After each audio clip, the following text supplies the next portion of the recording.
Gold trusted gold buyers మీరు తాకట్టు పెట్టిన బంగారాన్ని విడిపించి ఈ రోజు ఉన్న మార్కెట్ ధరకు కొనబడును. అది ఇప్పుడు ఇందాక మాట్లాడుతూ రేంజ్ రోవర్ నానో కార్ అన్నారు కదా, ఇందాక ఫస్ట్ మాట్లాడుతూ ఇప్పుడు ప్రమోషన్స్ జరుగుతున్నాయి కాబట్టి నడుస్తుంది నాకు అన్నారు. మరి రేంజ్ రోవర్ ఉంది, మీకు ప్రమోషన్స్ మీద ఆధారపడి బ్రతకాల్సిన అవసరం ఏమొచ్చింది? రేంజ్ రోవర్ ఉన్న వాళ్ళు ప్రమోషన్స్ మీద బతుకుతున్నారంటే ఎవరో నమ్మరు. ఫస్ట్ రేంజ్ రోవర్ లో డీజిల్ పోయాలంటే పని చేయాలి కదా, చాలా ఖర్చు అవుతుంది. అది 7-8 కిలోమీటర్లే ఇస్తుంది మైలేజ్. రేంజ్ రోవర్ కొనుక్కున్నారు కదా ముందే. ఫ్యాక్ట్ మేము కొన్నది ఇద్దరం కలిసి లాంగ్ బ్యాక్ 6 years బ్యాక్ కొన్న, 5 years బ్యాక్ 2019 రేంజ్ రోవర్. అది దానికి ఈఎంఐలు కట్టి కట్టి కట్టి ఇప్పుడు మా సొంతమైంది తప్ప దానికి చాలానే కష్టమైంది.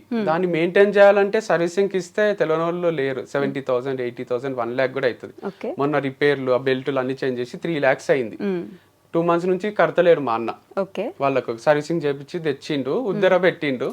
సో ఇయ్యకపోతే ఇప్పుడు మళ్ళీ అన్ని జమ చేసి నాకు వచ్చిన డబ్బులు కొన్ని, మా అన్నకు వచ్చిన అన్ని ఆయనకి ఇచ్చినాం.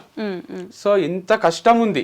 అట్లని ఇప్పుడు రేంజ్ రోవర్ తీసేసి సైకిల్ కొనుక్కొని తిరగలేము కదా. సో ఎంత కష్టపడి ఇష్టంగా కొనుక్కున్న దాన్ని మెయింటైన్ చేయాలి కాబట్టి చేస్తున్నాం.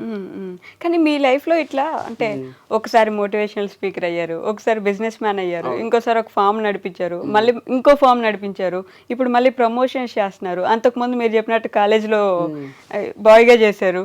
ఒక్కొక్కటి ఇట్లా మార్చుకుంటూ ఎందుకు వస్తున్నారు? ఒక్క దాని మీద ఎందుకు స్టిక్ అవ్వలేదు ఎప్పుడు కూడా? నేను స్టిక్ కావాలనుకున్న పరిస్థితులు స్టిక్ గా అనియలేదు చాలా సార్లు. ఇప్పుడు టీచింగ్ చేసిన తర్వాత నేను దీనికోసం పుట్టలేదు అనిపించింది. ఇష్టంగానే చెప్పిన సబ్జెక్ట్ కూడా నాకేమి అది బ్లడ్ లో అనువనువున లేకుండే. అంటారు కదా, నచ్చిన పని అన్నా చేయాలి, వచ్చిన పని అన్నా నచ్చినట్టు చేయాలి. నేను వచ్చిన పని నచ్చినట్టు చేసిన. తర్వాత ఒక దగ్గర ఛాన్స్ దొరికినప్పుడు వదిలేసిన. ఎప్పుడు మూవీ ఇండస్ట్రీలో అవకాశం వచ్చింది దిల్ రాజు సార్ దగ్గర. ఇంత పెద్ద అవకాశం, డైరెక్టర్ అయిపోతాం మణిరత్నం లాగా వాళ్ళలాగా మనం అని కంటిన్యూ చేసిన. అమలాపురం పోయినప్పుడు షూటింగ్ లో దాంట్లో కొంచెం ఇన్సల్ట్ అయితే సార్ కి, డైరెక్టర్ కి, అందరికి చెప్పిన. ఇన్సల్ట్ అయినా అంటానే నేను ఇంట్లో డాడీకి చెప్తానే అన్నని అక్కని తిడతారు కదా, అట్లా వాళ్ళందరినీ పిలిచి తిడతారు అనుకున్నా. వంశీని మంచిగా చూసుకోవాలి, కానీ ఫ్యామిలీ వేరు, ఆ ఫిలిం ఇండస్ట్రీలో ఆ ఫ్యామిలీ వేరు అని తర్వాత అర్థం. తిడతారు, ఏం తిట్టలే, నువ్వే అడ్జస్ట్ అయిపో, వాళ్ళకి చెప్పు నేను పని చేసుకోవడానికి వచ్చిన, మీరు నన్ను ఏమనకండి, నువ్వే గట్టిగా చెప్పు, ధైర్యంగా చెప్పు అని ధైర్యం ఇచ్చిండ్రు. నేనేం ఎక్స్పెక్ట్ చేసినా వాళ్ళే పిలిచి తిడతారు అని. అది జరగకపోయేసరికి నేను ఇక్కడ ఉండలేను, ర్యాగింగ్ అవుతుంది, నాకు నచ్చలేదు అని వచ్చేసిన. సో లైఫ్ ఏం ఆగిపోదు కదరా వంశీ, నువ్వు ఏది కావాలంటే అది చేసుకో అని మా డాడీ చెప్పిండు. తర్వాత మళ్ళీ కొన్ని రోజులు టీచింగ్ చేసిన, స్ట్రగుల్ అవుతున్నా, నచ్చని పనులు చేస్తున్నా. సో మనసులో ఏదో ఉంది, చేసే పని వేరుంది. సో అట్లా చేస్తూ తర్వాత ఒక యాప్ ఓపెన్ చేసిన, అది ఫ్లాప్ అయింది. తర్వాత ఈ ఫార్మ్స్ డిస్కషన్లో దాంట్లో బతుకు తెరువు కోసము ఎడార్లు ఉన్న వాళ్ళకు తెలుస్తుంది నీళ్ళ వాల్యూ అన్నట్టు. ఆల్మోస్ట్ టఫ్ సిచ్యువేషన్స్ లో మాకు వాల్యూ తెలిసి మేము కష్టపడి గ్రో అయినాము. సో తర్వాత ఇదే కంటిన్యూ చేసిన. ప్రమోషన్స్ ఎందుకు చేస్తున్నా అంటే, ప్రమోషన్స్ కూడా ఏం ఫీల్డ్ చేంజ్ చేయలే నేను. అప్పుడు నా ప్రమోషన్స్, ఇప్పుడు అందరు ప్రమోషన్స్ చేస్తున్నా. I'm enjoying it. అండ్ మీరు అన్నట్టు ఎందుకు మారుస్తున్నారు అనడానికే కూడా తప్పేముంది. కేఎఫ్సి పెట్టిన అతను 60 years కి పెట్టిండు. ఆయన అన్ని మార్చుకుంటూ వచ్చి ఫ్లాప్ అయ్యి స్టార్ట్ చేసిండు. బిల్ గేట్స్ వాళ్ళు కూడా చాలా లోస్ హైస్ చూసే సక్సెస్ అయిన వాళ్ళు ఉంటారు. ఈవెన్ రజనీకాంత్ కూడా కండక్టర్ గానే చేసిండు కదా. కండక్టర్ గానే ఉండాల్సిందే, ఒకటే ఫీల్డ్ లో నువ్వే బస్సులు కొనుక్కోవాల్సిందే, వేరే కండక్టర్లను తీసుకోవాల్సిందే అంటే సూపర్ స్టార్ కాదు కదా. సో అట్లా సద్గురు కూడా ఇప్పుడు పెద్ద స్పీకర్, ఆయన లెక్చరర్ గా చేసిండు, ఎంఏ లిటరేచర్ అవి చదువుకున్నాడు, ఏమేమో పనులు చేసి అన్ని ఫెయిల్ అయ్యి ఇప్పుడు ముసలాయన అయినాక సక్సెస్ అయ్యిండు.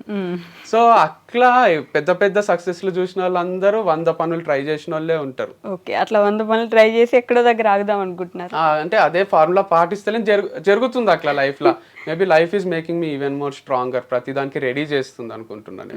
రెడీ అయినారా మరి? అంటే ఇన్ని తట్టుకున్న తర్వాత ఆటోమేటిక్ గా గుండె కొంచెం స్ట్రాంగ్ అవుతుంది, మైండ్ స్ట్రాంగ్ అయింది. ఎందుకంటే రాహుల్ ద్రావిడ్ ఒకటి చిన్నగా చెప్తా, ఆయనకు అవకాశం వస్తలేదు ఇండియన్ క్రికెట్ టీమ్ లో. గంగూలీకి, సచిన్ కి అందరికి వచ్చింది, ఆల్మోస్ట్ సేమ్ ఏజ్ గ్రూప్ వాళ్ళు. ఎందుకు వస్తలేదు అని బాధపడుతుండేనంట, ఇంట్లో ఊరికే కూర్చుంటున్నా అనే ఫీలింగ్ వస్తుండే. కాకపోతే ఆయన మొత్తము రంజీ మ్యాచెస్ అన్ని ఆడి ఆడి ఆడి ఆడి గేమ్ అంతా ఇంప్రూవ్ అయిపోయింది ద్రావిడ్ది. పెద్ద పెద్ద స్పిన్నర్స్ కి, ఇండియాలో ఫాస్ట్ బౌలర్స్ కి అందరికి ఆడి, షేన్ వాన్ కి, బ్రెట్లీకి, మెగ్రత్ కి అందరికి కూడా ఈజీగా ఆడుతుండే. షోయబ్ అఖ్తర్ బౌలింగ్ వేస్తే కూడా డిఫెండ్ చేస్తుండే, అందరు ఇరిటేట్ అవుతుండ్రి, ద్రావిడ్ ఉన్నాడా అని అడుగుతుండ్రి ఇంటికి వచ్చి. ది వాల్ అని అందుకే పేరు వచ్చింది ద్రావిడ్ కి. అట్లా ఎందుకు జరిగింది అంటే ఆయన 5 years డిలే అయింది ఆయనకి ఇండియా క్రికెట్ టీమ్ కి సెలెక్ట్ కావడం. ఆ 5 years లో అన్ని నేర్చేసుకున్నాడు ఆయన టెక్నిక్స్, ఎట్లా డిఫెండ్ చేయాలి, ఎట్లా కొట్టాలి, ఎట్లా వికెట్ కాపాడుకోవాలని. సో సచిన్ కి, గంగూలీకి హెల్ప్ గాంధీ ద్రావిడ్కి అయ్యి, సచిన్ అంటే ఎంతమంది ఫ్యాన్స్ ఉంటారో సచిన్ గెలిపిస్తాడో అనే నమ్మకం అది వేరు. కానీ సచిన్ అవుట్ అయినాక కూడా ఇంకా నమ్మకం ఉండాలంటే వచ్చి ఇంటికి వచ్చి అడుగుతుండ్రి, ద్రావిడ్ ఉన్నాడా, అమ్మయ్య ద్రావిడ్ ఉన్నాడు చాలు, అంటే ద్రావిడ్ ఉంటే లాస్ట్ వరకు ఉంటాడు, ఏదో ఒకటి చేస్తాడు అనే ఫీలింగ్. సో అట్లా డిలే అవుతుందేమో కానీ it's making me even more perfect. Life అనే గేమ్ ని ఈజీగా ఆడేటట్టు చేస్తుంది. ఓకే, కాదు మీకు కథలు చెప్పడం లేదంటే ఇంకెక్కడో స్టోరీస్ చెప్పడం బాగా అలవాటు కదా, ఈ మోటివేషనల్ స్పీకింగ్ లాగా వెళ్ళేసి ఎక్కడదో ఎప్పుడుదో జరిగిన స్టోరీ ఒకటి చెప్తే కొంచెం మోటివేట్ అవుతారు జనం. అవును, కానీ అదే పనిగా చెప్పడం కూడా కాదు. It's like my brother sister కి చెప్పినట్టే ఇది. వినే వాళ్ళకి కూడా ఇంటర్వ్యూ ఊరికే చూస్తే ఏమొస్తుంది, వాళ్ళకు ఉపయోగపడే విషయాలు ఏవో ఒకటి చెప్పాలి కదా. నేను పోయి ప్రిన్సిపల్స్ ని కలుస్తుంటే, మా మామ భరత్ మామ అని రంజోల్ జైరాబాద్ దగ్గర ఉంటాడు, ఆయనతో కూర్చుంటే టైమే తెలియదు మాకు. సో ఆయన కొన్ని విషయాలు చెప్తాడు మాకు, ఇక లైఫ్ టైం యూజ్ అయితే అవి.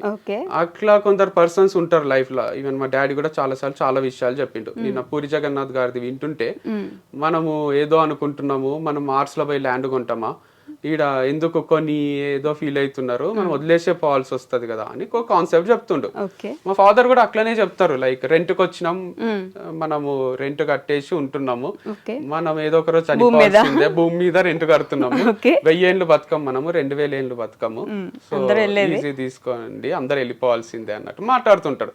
నేను కూడా దిల్ రాజు సార్ దగ్గర ఆఫర్ వదిలేసినప్పుడు కొటేషన్ రాసింటి, ఆ మూమెంట్ కి బాధ కావద్దని.